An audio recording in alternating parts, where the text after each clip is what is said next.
सभी दोस्तों को नमस्कार, वंदे मातरम। मैं आपका भाई कमल कनावरिया, प्रदेश अध्यक्ष पुस्तकालय संघ राजस्थान। आप लोगों के मैसेज और कॉल आ रहे हैं कि सर पीटीआई में पद बढ़े हैं, आप ऐसा करें कि लाइब्रेरी में भी पद बढ़े।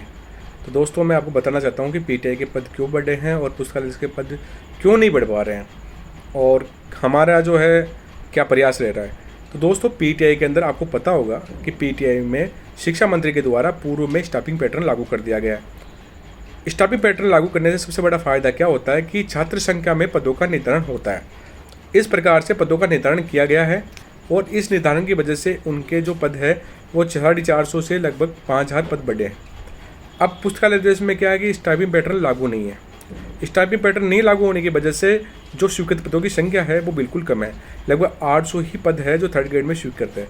अगर हम मिलकर स्टाफिंग पैटर्न की मांग की बात शिक्षा मंत्री से करते हैं तो निश्चित रूप से रास्ता निकलेगा और 5 से 10,000 जो 10,000 स्कूलें हैं जहाँ पर पुस्तकालय अध्यक्ष का पद नहीं है, दयनीय स्थिति है पुस्तकालयों की, तो वहाँ पर हमारा जो है पद निर्धारण हो सकता है।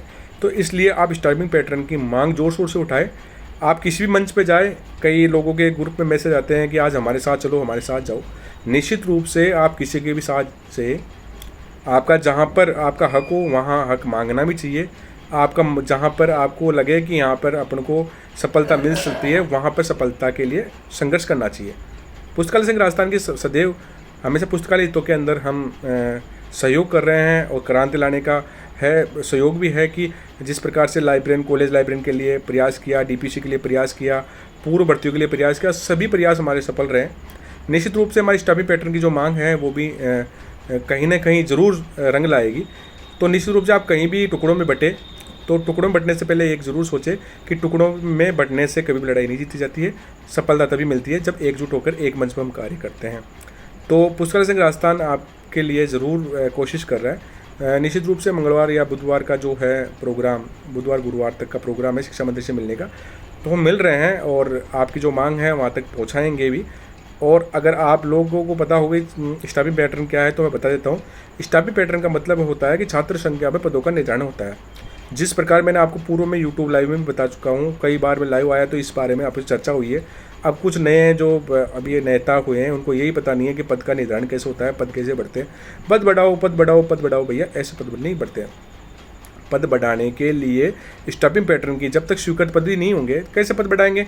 अब आपके पद तो है 800 जो स्वीकृत है और 450 में 550 में लगभग वैकेंसी आ रही है। 300-200 पद बचे हुए हैं। अब हम 1500 पद इसलिए मांग कर रहे हैं कि 1500 पद का मतलब होता है कि कुछ पदों को स्वीकृति दे सकते हैं, इसलिए 1500 की मांग करिए।